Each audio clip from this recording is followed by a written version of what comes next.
Chapter 1. The Tolbooth Jail, Glasgow, Scotland, July 1810. Black Loch Hole? Sir Henry Allardyce shook his head, and the fine white hair that clung around his veined, bald pate wafted with the movement. Upon his pallid face was such worry. It tugged at Phoebe's heart that her father, who had so much to endure in this dank, miserable prison cell, was worrying not about himself, but about her. "But I thought Mrs. Hunter was estranged from her son." "She is, Papa. In all the months I have spent as the lady's companion, I have never once heard her or anyone else in the household make mention of her son." "Then why has she expressed this sudden intent to travel to his home?" "You know that Charlotte Street has been twice broken into in the past months, and the last time it was completely ransacked. Her most private things were raked through, her bedchamber, her dressing table, even her—" Phoebe paused and glanced away in embarrassment. "Suffice to say, nothing was left untouched." Her brow furrowed at the memory. "The damage was not so very great, but Mrs. Hunter has arranged for the entire house to be redecorated. As it is, every room seems only to remind her that her home has been violated. She's more shaken by the experience than she will admit and wishes some time away." "And they still have not caught the villains responsible for the deed?" Her father looked appalled. "Nor does it look likely that they will do so."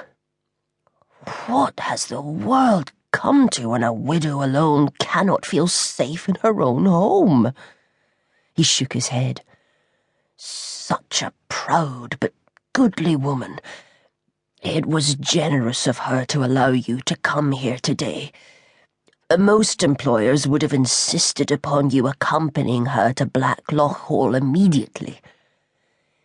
"Mrs. Hunter asked me to run some errands in town before my visit to you." Phoebe smiled. "And she has given me the fare to catch the mail to the coaching inn on Black Loch Moor, from where I am to be collected."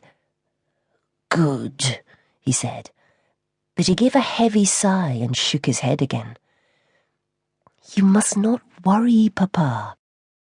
According to Mrs. Hunter, Black Loch is not so very far away from Glasgow, only some 20 or so miles.